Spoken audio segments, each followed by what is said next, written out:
Ration card के लिए form कौन सा अप्लाई करना है और उसके लिए दस्तावेज कौन कौन सा लगेगा, फिर उस फॉर्म को फिलअप कैसे करना है। मतलब कोई एक फॉर्म है, इसी फॉर्म को फिलअप करके इसमें कुछ दस्तावेज लगेंगे। जैसे यहाँ जो चौकोर बना हुआ है इसमें आपको अपना एक पारिवारिक फोटो लगाना है। पारिवारिक फोटो मतलब आप जैसे आप पति पत्नी हुए और आपके 2 बच्चे हुए, तो चारों आदमी एक साथ खड़ा हो जाना है और उसका फोटो खींच के यहाँ पे साटना है। सबका आधार कार्ड का छाया प्रति लगा लेना है, जितने भी सदस्य हैं या परिवार का मुखिया है सबका। बैंक खाता के प्रथम पृष्ठ की छाया प्रति जिस पर खाताधारी के नाम, खाता संख्या, बैंक का नाम, बैंक का IFSC कोड ये रहता है, इसका प्रथम। इस तरह से आप अपना फॉर्म फिलअप कर लेंगे और इसके साथ 3 पारिवारिक फोटो ले लेंगे और आवासीय प्रमाण पत्र, परिवार के मुखिया जो हैं उनका बैंक का पासबुक का प्रथम पृष्ठ का छाया प्रति लगाना होगा, आय प्रमाण पत्र लगाना होगा। नमस्कार, मेरा नाम अजय कुमार है, मैं एक राजस्व कर्मचारी हूँ। इसके पहले वाला वीडियो जो मैं बनाया था उसमें मैंने बताया था कि जिनका राशन कार्ड अभी तक नहीं बना है, बिहार सरकार के द्वारा एक पहल किया गया है कि आपके पंचायत भवन पे ही कैंप मोड में आपका राशन कार्ड बनाया जाएगा, जो कि शुरू हुआ है 22 सितंबर से और 10 अक्टूबर तक आपका आवेदन लिया जाएगा और तत्पश्चात उसको ऑनलाइन किया जाएगा, फिर जांच किया जाएगा और आप यदि राशन कार्ड लेने के पात्रता में आप आते हैं तो आपका राशन कार्ड बन जाएगा और आप राशन कार्ड का लाभ उठा सकते हैं। कुछ दोस्तों का कहना था कि राशन कार्ड के लिए फॉर्म कौन सा अप्लाई करना है और उसके लिए दस्तावेज कौन कौन सा लगेगा, फिर उस फॉर्म को फिलअप कैसे करना है, मतलब फॉर्म में कहाँ पर क्या लिखना है। तो इसी के रिगार्डिंग मैं यह वीडियो बनाने जा रहा हूँ, जिसमें मैं आपको बताऊंगा कि राशन कार्ड बनाने के लिए कौन सा फॉर्म लगेगा, उसके साथ क्या क्या दस्तावेज लगेंगे और फॉर्म में कहाँ पर क्या लिखना है, कहाँ जमा करना है, कैसे क्या करना है, इन सारी बातों की जानकारी मैं आपको इस वीडियो में देने जा रहा हूँ। उम्मीद करता हूँ आप मेरे इस जानकारी से कुछ न कुछ लाभान्वित होंगे और आपको यह वीडियो अच्छा लगेगा। आप देखते रहिए। देखिए, यही एक फॉर्म है, इसी फॉर्म को फिलअप करके इसमें कुछ दस्तावेज लगेंगे। जैसे जो परिवार के मुखिया होंगे उनका बैंक में जो खाता है उसका पासबुक का प्रथम पृष्ठ लगेगा और सबका आधार कार्ड लगेगा, एक पारिवारिक फोटो लगेगा। आइए मैं इस फॉर्म को आपको दिखाता हूँ कहाँ पे क्या लिखना है। हाँ तो दोस्तों देखिए, यही वो फॉर्म है जिसको आपको फिलअप करना है। इसमें सबसे ऊपर यहाँ जो चौकोर बना हुआ है इसमें आपको अपना एक पारिवारिक फोटो लगाना है। पारिवारिक फोटो मतलब आप जैसे आप पति पत्नी हुए और आपके 2 बच्चे हुए, तो चारों आदमी एक साथ खड़ा हो जाना है और उसका फोटो खींच के यहाँ पे साटना है। और ऐसा 3 फोटो की जरूरत इसमें पड़ेगा। यहाँ फोटो चिपका देना है और यहाँ पे आवेदक का नाम लिखना है। यहाँ पे जो है आवेदक का नाम लिखना है। यदि कोई परिवार में जो मुखिया है उनका नाम यहाँ लिखा जाएगा, उनका आधार नंबर यहाँ पे लिखना है, मोबाइल नंबर लिख देना है और जो आवेदक जिनका यहाँ नाम लिखाया है अगर पुरुष है तो उनके पिता का नाम लिखाएगा, यदि महिला है तो उनके पति का नाम यहाँ लिखाएगा और यहाँ पे अपना आवासीय पता, ग्राम, पोस्ट, थाना, जिला ये सब लिख देना है। फिर यहाँ पे जो है बैंक का IFSC कोड लिखना है। बैंक का जो आपका बैंक में जो अकाउंट होगा, पासबुक पे आपका IFSC कोड लिखा होगा, उसको यहाँ लिख देना है। खाता नंबर यहाँ लिखना है।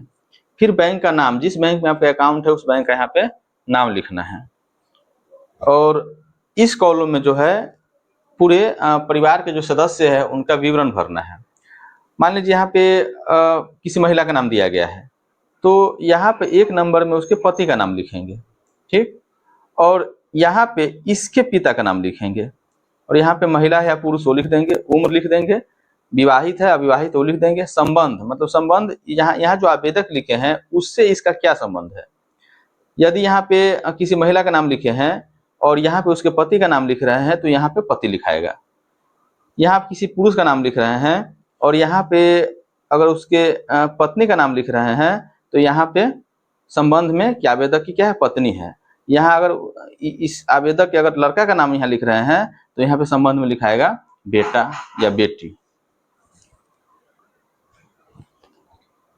ऐसे ही सारे सदस्यों का यहाँ नाम लिख देंगे, जितने भी सदस्य होगा, और उस सदस्य के पिता या पति का नाम लिख देंगे। इसमें महिला या पुरुष वो लिख देंगे। सबका उम्र लिख देंगे। वैवाहिक स्थिति, शादी हुआ है नहीं, विवाहित अविवाहित लिख देंगे। संबंध तो लिख ही देंगे। और इस कॉलम में यहाँ पे जिसका नाम लिखे हैं उसका आधार नंबर लिखेंगे, उसका मोबाइल नंबर लिखेंगे। व्यवसाय में लिख देंगे क्या करते हैं, मजदूरी करते हैं या खेती करते हैं या किस क्या काम करते हैं वो काम यहाँ लिखेंगे। आमदनी का आपका स्रोत क्या है और मासिक आय कितना है वो यहाँ पे लिख देंगे। ऐसे ही सभी सदस्य के बारे में लिख देंगे।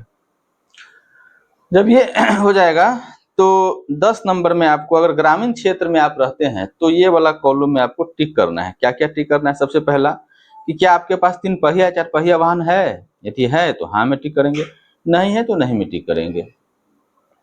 उसके बाद कृषि उपकरण है क्या आपके पास 3 या 4 पहिया वाला, उसमें हाँ या नहीं करना है। और सरकार में पंजीकृत गैर कृषि उद्योग वाले परिवार वाली गृहस्थी है, हाँ या नहीं, उसको टिक कर देना है। परिवार के किसी सदस्य की मासिक आय 10,000 रुपए से अधिक है या नहीं। अगर अधिक है तो हाँ में लिखेंगे, अधिक नहीं है तो नहीं में लिखेंगे। और 10,000 से कम ही होना चाहिए आपके राशन कार्ड के लिए मासिक आय। आयकर देते हैं हाँ या नहीं। मतलब इसमें जो भी आपको आप जो करते हैं वो पूछा गया है उसमें टिक लगा देना है। क्या आप जिस मकान में रहते हैं उस मकान में सभी कमरों में पक्की दीवारों और छत के साथ 3 अथवा अधिक कमरा है, हाँ या नहीं। अगर आप जहाँ रह रहे हैं जिस मकान में उसमें क्या 3 कमरा है या 3 से अधिक छत वाला मकान जो है, अगर है तो हाँ लिखिए, नहीं है तो नहीं लिखेंगे। ये तो यहाँ पे देखिए अब क्या है। फिर परिवार में कम से कम 1 सिंचाई उपकरण के साथ 2.5 एकड़ अथवा इससे अधिक सिंचित भूमि है या नहीं, हाँ ना लिख देना है। 2 अथवा उससे अधिक फसली मौसम के लिए 5 एकड़ अथवा इससे अधिक सिंचित भूमि वाली गृहस्थी है या नहीं। कम से कम 1 सिंचाई उपकरण के साथ कम से कम 7.5 एकड़ अथवा इससे अधिक भूमि वाली गृहस्थी है, हाँ या नहीं टिक करना है। क्या आपके परिवार का कोई सदस्य सरकारी सेवा में है, यदि है तो हाँ, नहीं है तो नहीं। अगर सेवा में है तो किस सेवा में है, कहाँ पदस्थापित है, सारा विवरण देना है। कितना मासिक आमदनी वो भी लिखना है। ये तो ग्रामीण क्षेत्र के साथ था। अगर जिनका घर शहरी क्षेत्र में है उनको ये वाला सेम वही चीज है, इसमें टिक करना है। और यहाँ पे क्या करना है, आवेदक का या अगर हस्ताक्षर करते हैं तो हस्ताक्षर कीजिए, नहीं तो अंगूठे का निशान लगाइए। दिनांक दे दिए, स्थान दे दीजिए। फिर घोषणा आपका है, फिर यहाँ पे आपको हस्ताक्षर करना है। और ये इतना ही फिलअप करके और 3 फोटो लगाकर आपको अपने पंचायत भवन में चले जाना है। और क्या क्या आपको दस्तावेज लगाना है उसका भी चेक लिस्ट है, ये देखिए। अगर नया राशन कार्ड आपको बनाना है उसके लिए सबसे पहले तो ये फॉर्म बताएं उस फॉर्म को फिलअप कर लेना है। सबका आधार कार्ड का 6 प्रति लगा लेना है, जितने भी सदस्य हैं या परिवार का मुखिया है सबका। बैंक खाता के प्रथम पृष्ठ की छाया प्रति जिस पर खाताधारी के नाम, खाता संख्या, बैंक का नाम, बैंक का IFSC कोड ये रहता है, इसका प्रथम पृष्ठ का छाया प्रति लगाना है। आपको आवासीय प्रमाण पत्र लगाना है और संपूर्ण परिवार का 3 फोटोग्राफ लगाना है। साथ में एक ही इसमें नहीं है कि आपको आय प्रमाण पत्र भी लगाना होता है, जो जिसमें ये जिससे पता चले कि आपका जो मासिक आय है 10,000 से अधिक नहीं है। इस प्रकार ये फॉर्म फिलअप हो जाता है।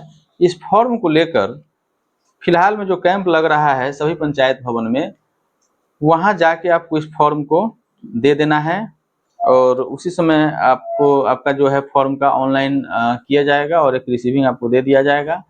फिर उसके बाद एक निश्चित समय अंतराल के बाद आपका जांच किया जाएगा स्थानीय स्तर पर, क्या सही में आपने जो फॉर्म भरा है आप वो सही भरा है या गलत भरा है, क्या आपने कोई तथ्य छुपाया है, आप सही में राशन कार्ड लेने की पात्रता रखते हैं या नहीं। यदि आप उस क्राइटेरिया के अंतर्गत पाए जाएंगे तो आपका राशन कार्ड निर्गत हो जाएगा और आप राशन का लाभ उठा सकेंगे।